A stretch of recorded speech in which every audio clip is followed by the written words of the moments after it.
open ourselves up a little bit more at Christmas.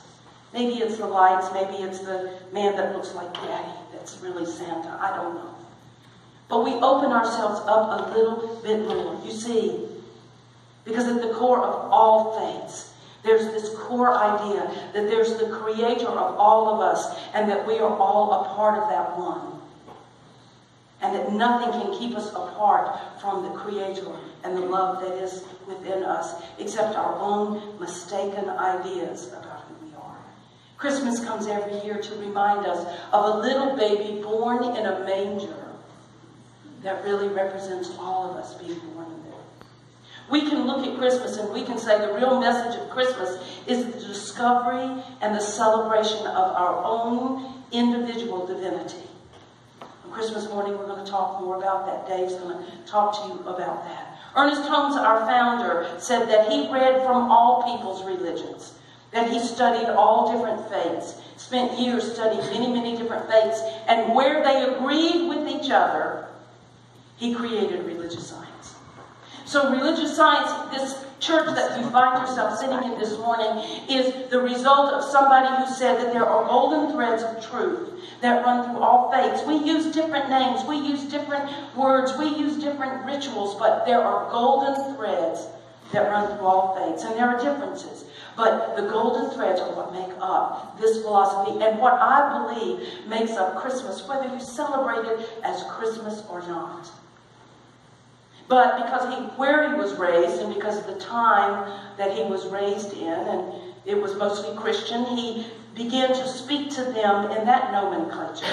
He began to speak in more Christian terms, because we're talking 1938, we're talking a man in Maine, and we're talking a Christian country. And so he created this.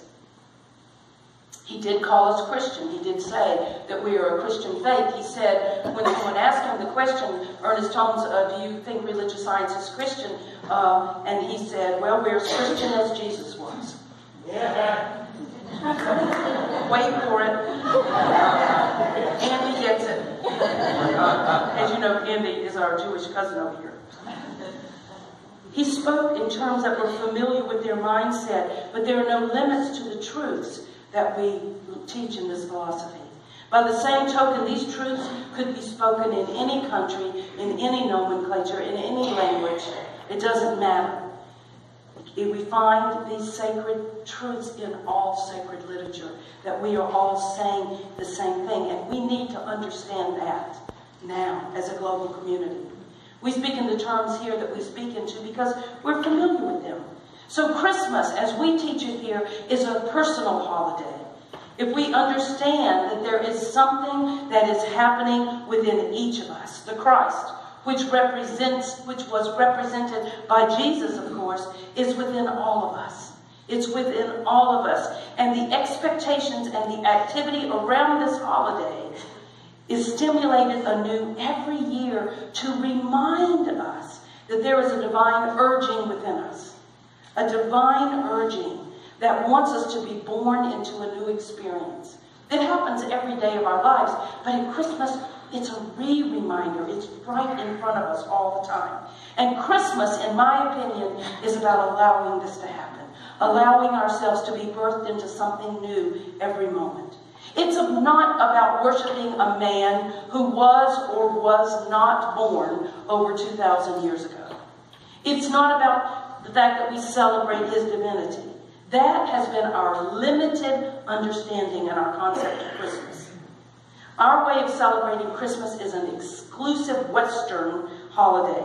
Believing that Jesus was sent to a small number of people in a little tiny area in a minor part of the world is an idea that is absolutely unacceptable to me.